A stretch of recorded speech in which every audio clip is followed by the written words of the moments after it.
Bismillahirrahmanirrahim. Assalamualaikum warahmatullahi wabarakatuh. Alhamdulillah, pada pertemuan kali ini kita kembali lagi bertemu dalam pembelajaran pendidikan agama Islam. Pada pertemuan kali ini kita akan membahas kisi-kisi ujian madrasah akidah akhlak, ya. Oleh karena itu, silahkan disimak videonya dengan baik-baik, ya. Nah, pada kisi-kisi pertama, di situ disebutkan siswa menentukan tujuan akidah Islam dengan tepat, ya. Jadi nanti ada soal eh, ditanyakan mengenai salah satu dari tujuan akidah Islam, ya. Pada pertemuan pertama di sana dijelaskan bahwasanya tujuan akidah Islam itu yang pertama yaitu memupuk dan mengembangkan dasar ketuhanan yang ada sejak lahir, ya. Kemudian memelihara manusia dari kemusyrikan untuk mencegah manusia dari perbuatan syirik. Kemudian menghindari diri dari pengaruh akal pikiran yang menyesatkan. Nah, jadi silahkan dihafalkan tiga tujuan itu. Nanti salah satunya akan keluar di pilihan ganda. Yang pertama tadi yaitu memupuk dan mengembangkan dasar ketuhanan sejak lahir, memelihara manusia dari kemusyrikan dan menghindarkan diri dari pengaruh akal pikiran yang menyesatkan. Itulah salah satu kita belajar dari akidah Islam, itu tujuannya. Kemudian nomor 2, disajikan pernyataan tentang landasan hidup peserta didik dapat menentukan dasar dari akidah Islam. Dasar dari akidah Islam itu adalah Al-Quran dan hadis, ya, cukup jelas. Diberikan informasi tentang proses keadilan manusia, siswa yang dapat menunjukkan sifat wajib Allah dengan tepat. Nah, nanti ada sebuah pernyataan mengenai proses kejadian manusia, mulai dari saripati, tanah, kemudian dijadikan air mani, dan sampai menjadi manusia dewasa seperti ini. Nah, ini merupakan perwujudan dari sifat Allah apa, ya kan? Nah, kalau kita lihat di sini ada proses kejadian manusia, artinya bahwasanya di balik itu semua ada yang menciptakan, seperti halnya sebuah makanan yang berada di tempat makan, pasti ada yang menciptakannya. Oleh karena itu, jadi perilaku atau pernyataan tersebut merupakan dari bukti bahwasanya Allah itu memiliki sifat wujud, yaitu ada, ya, wujud, ya, diingat. Kemudian yang kisi-kisi keempat, diberikan pernyataan tentang sebuah definisi tentang sifat Allah. Siswa dapat menunjukkan istilah dari definisi tersebut dengan tepat. Jadi sifat Allah ada 3, sifat wajib, sifat mustahil, dan sifat jaiz. Sifat wajib itu sifat yang ada pada Allah, ya, melekat pada Allah. Kemudian sifat mustahil adalah sifat yang mustahil, yang tidak akan ada pada Allah. Sedangkan sifat jaiz itu adalah fi'lu kulli mungkin au tarkuhu, yaitu melakukan sesuatu yang mungkin atau tidak melakukannya. Ya, jadi sifat jaiz ini adalah sifat yang boleh ada, boleh tidak, ya. Makanya jadi sifat Allah itu ada 3. Tadi ada sifat wajib, sifat mustahil, dan sifat jaiz. Nanti salah satu dari itu akan keluar, ya. Kemudian diberikan ilustrasi bahwa ciptaan Allah tidak sama dengan penciptaannya. Siswa dapat menentukan dalil yang sesuai dengan ilustrasi tersebut, ya. Dalilnya yaitu laisa kamitslihi syai'un, bahwasanya tidak ada yang menyerupainya. Artinya pencipta yang Allah adalah Maha Pencipta yang tidak akan sama dengan makhluknya, baik zatnya maupun sifat-sifatnya. Ya, jadi dalilnya laisa kamitslihi syai'un. Kemudian diberikan sebuah cerita tentang seseorang yang ahli maksiat kemudian mendapatkan hidayah dari Allah. Siswa dapat menentukan sifat Allah dengan tepat, ya. Nah, ini berkenaan dengan Asmaul Husna, di mana Allah memiliki sifat Al-Fattah. Ya, Al-Fattah, di mana Allah memberikan hidayah, kemudian membukakan pintu rahmat kepadanya. Kemudian diberikan beberapa pernyataan tentang hikmah beriman kepada malaikat. Siswa dapat menentukan hikmah tersebut dengan tepat. Jadi nanti ada beberapa pernyataan tentang beriman kepada contoh beriman kepada malaikat, ya. Contohnya seperti apa? Malaikat memiliki sifat di mana selalu taat, beribadah kepada Allah. Maka dalam kehidupan sehari-hari maka sifat yang dicontoh yaitu kita khusyuk ketika melakukan ibadah. Kemudian contohnya malaikat selalu bersyukur kepada Allah, maka kita selalu bersyukur ketika apapun yang kita hadapi. Nah, yang ditanyakan nanti di sini adalah siswa dapat menentukan yang tidak termasuk hikmah, ya. Ini kisi-kisinya salah. Silakan ditambahin yang tidak termasuk hikmah beriman kepada malaikat. Kemudian diberikan sebuah ayat tentang sifat sifat setan. Siswa dapat menentukan kandungan ayat tersebut dengan tepat, ya. Jadi nanti ada ayat ya'iduhum wa yumannihim wa ma ya'iduhumus syaitanu illa ghurura, di mana ayat ini berkenaan bahwasanya setan itu hanya menjanjikan tipuan belaka, ya, selalu berusaha menggoda manusia, dan janji-janji setan itu hanyalah tipuan belaka. Maka nanti yang ditanyakan di sini adalah yang tidak termasuk dari kandungan ayat tersebut.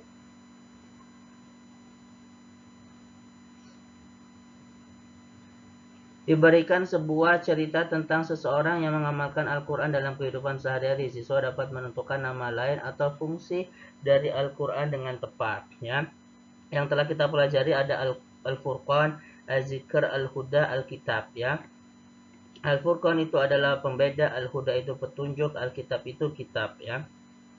Kemudian siswa menentukan sikap yang tercermin dari akhlak Rasulullah Shallallahu Alaihi Wasallam.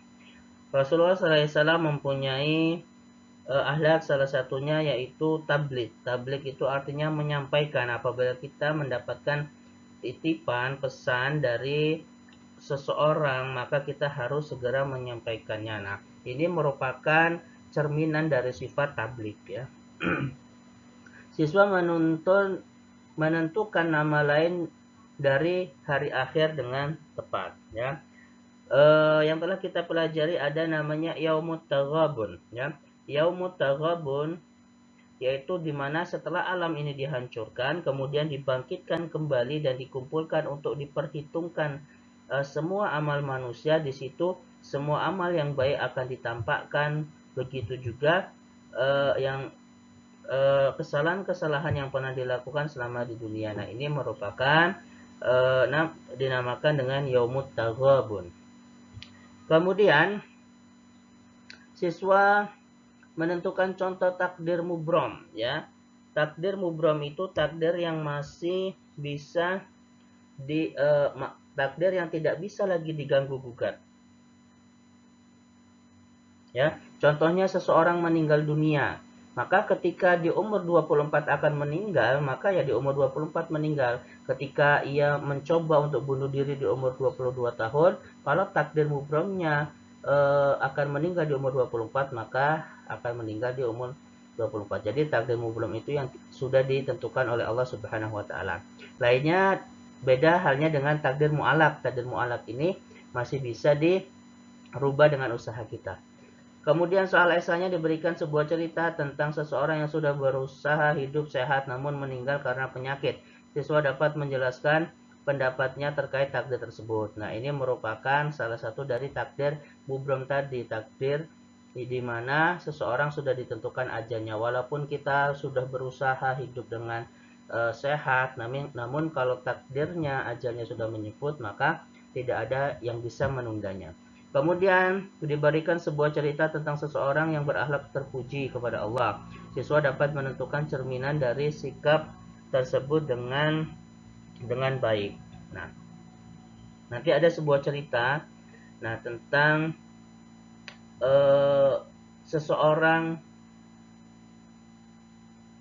yang menyempurnakan sholatnya, fardunya dengan sholat sunnah rawatibnya. Nah, ini termasuk ke dalam perilaku apa ya? Nanti ada tobat, ikhlas, taat, dan juga khauf. Ini hal-hal yang sudah kita pelajari.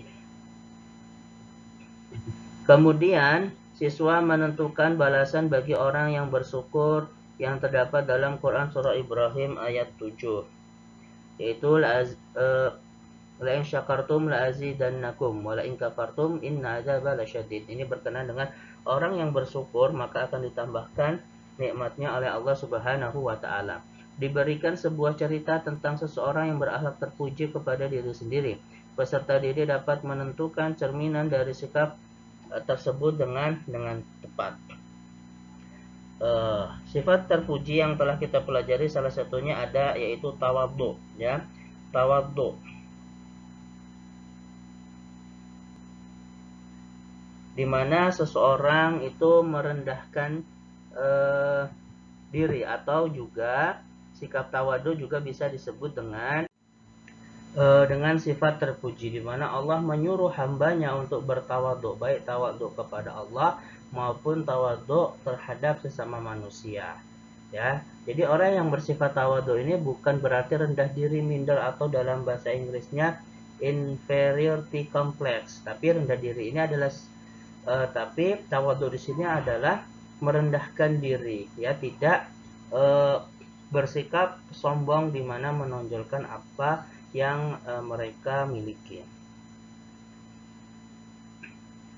Kemudian kisi-kisi selanjutnya, siswa dapat menentukan perilaku orang yang kreatif dengan tepat ya. Kreatif itu adalah seseorang yang memiliki kemampuan untuk menciptakan atau menghasilkan sesuatu yang baru. Nah, nanti kalian suruh mencari yang tidak termasuk cara orang yang kreatif itu seperti apa. Kemudian 17, siswa menentukan akibat dari pergaulan bebas dengan tepat.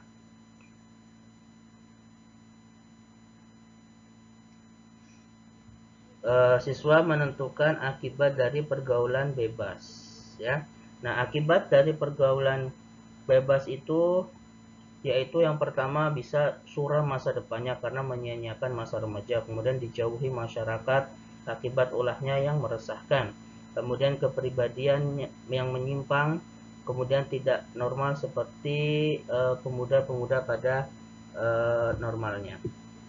Kemudian kisi-kisi selanjutnya nomor 40 diberikan ilustrasi tentang seseorang yang mengajak temannya kepada lingkungan yang negatif. Siswa dapat menjelaskan bagaimana cara menyikapinya. Nah, jadi nanti kalian disuruh menjelaskan bagaimana ketika ada seseorang teman kemudian mengajak kita untuk berdengan dengan seseorang yang negatif, minum minuman keras, narkoba, dan lain sebagainya. Kemudian bagaimana pendapat kalian tentang hal ini? Tentu saja ketika ada teman yang seperti itu kita harus menolak dengan baik-baiknya. Kalaupun kita harus mengikutinya, maka kita jangan sampai terbawa dalam lingkungan tersebut. Kemudian siswa menentukan contoh perbuatan riya dengan tepat. Perbuatan riya itu adalah di mana seseorang ingin dilihat oleh orang lain. Contohnya, selalu mengerjakan sholat Jumat agar kelihatan sebagai orang yang rajin. Nah, itu salah satu perbuatan riya. Atau selalu berzakat karena tidak mau dikatakan pelit. Kemudian selanjutnya diberikan beberapa pernyataan tentang contoh perbuatan nifak. Siswa dapat menentukan contoh nifak dengan tepat ya.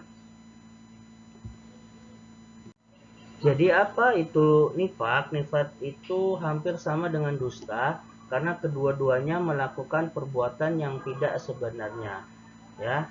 Jadi nifak itu berbuat amalan kebaikan di depan orang lain supaya yang lain itu mengira bahwa ia orang yang ikhlas beramal, tetapi sebenarnya ia itu tidak ikhlas sama sekali, ya. Contohnya seperti apa? Karena nanti kalian ditanya yang termasuk dalam perbuatan nifak, contohnya seperti Sisil baik di depan temannya, ya, Ahmad baik di depan temannya.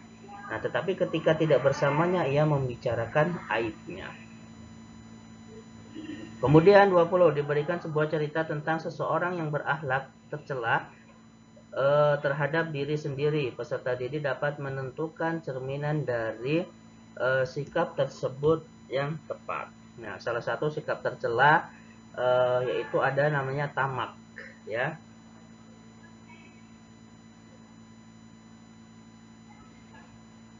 Nah, tamak itu apa? Tamak itu serakah. Ini termasuk akhlak tercela. Orang yang memiliki sifat tamak ini, pikirannya akan selalu tertuju kepada harta benda.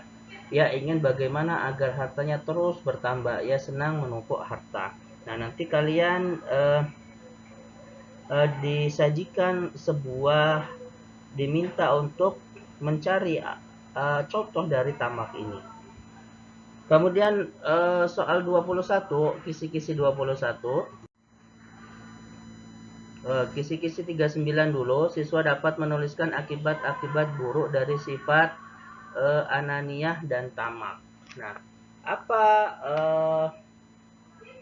akibat sifat ini? Yang pertama, jatuhnya martabat kemanusiaan selaku hamba Allah. Kemudian dapat melalaikan kewajiban Allah, dapat merusak kerukunan dan kedamaian, dan lain sebagainya. Kemudian, siswa menentukan akibat buruk dari sifat namimah dengan tepat. Nah, akibat buruknya dari sifat namimah ini akan seseorang tersebut akan selalu berkata dusta atau bohong, berjanji tapi akan mengingkarinya, kemudian akan sering berlaku curang. Kemudian siswa dapat menentukan adab sholat dengan tepat, ya. Nah, salah satu adab sholat yaitu menutup anggota tubuh atau menutup auratnya. Kemudian siswa menentukan adab membaca Al-Quran dengan tepat. Nah, ya, adab Al-Quran yaitu yang pertama berwudu, kemudian menghadap kiblat, di tempat yang bersih, diawali ta'awuz, kemudian dengan tartil. Siswa menilai seseorang yang membaca Al-Quran tanpa berwudu terlebih dahulu.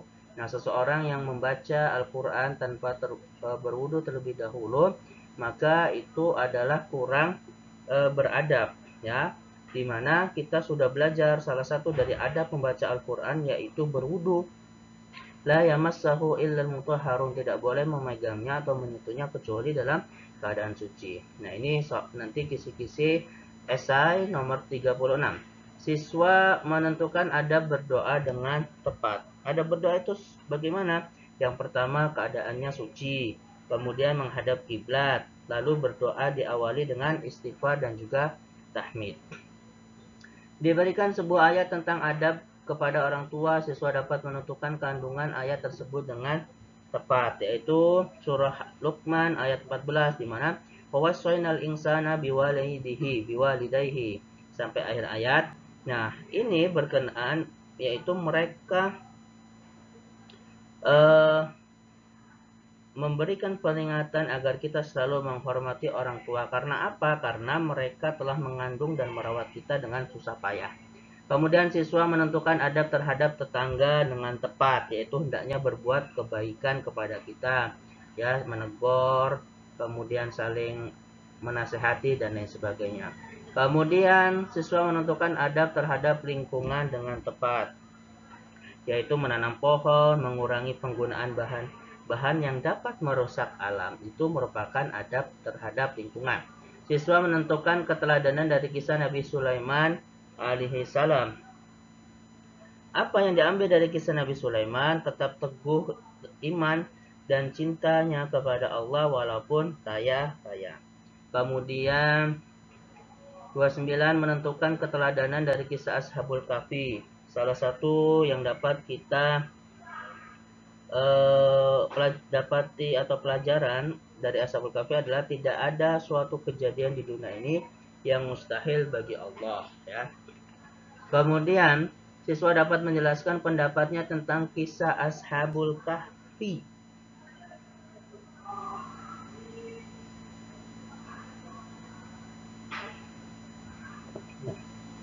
Jadi kisah Ashabul Kahfi itu di mana para pemuda yang melawan atau menentang pemerintah yang zalim, ya kan? Kemudian Allah berilah pertolongan kepada para pemuda-pemuda ini. Jadi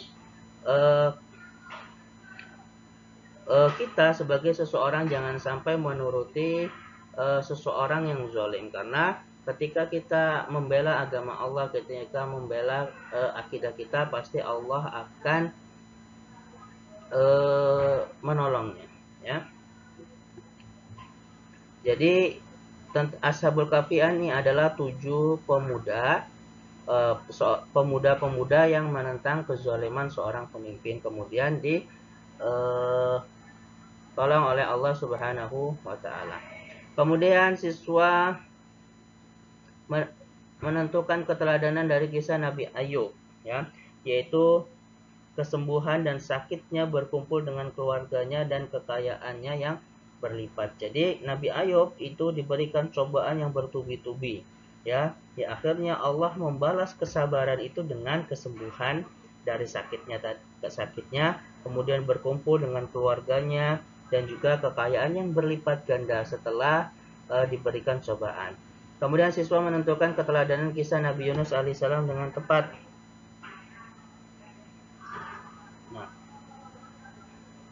Jadi kisah Nabi Yunus alaihissalam, Nabi Yunus pernah dianggap melakukan kekhilafan di mana Nabi Yunus meninggalkan umatnya dalam berdakwah, ya, karena sedang memendam amarahnya.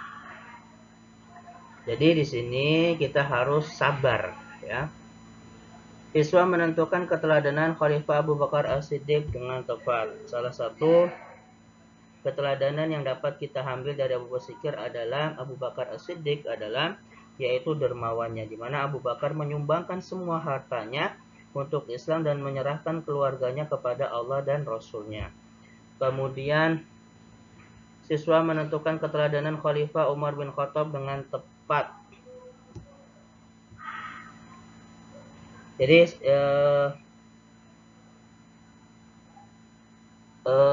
tiga-tiga di mana kesederhanaan Khalifah Umar bin Khattab ini mengikuti Rasulullah dan Abu Bakar, yaitu menolak dinaikkan tunjangan hidup sebagai khalifah.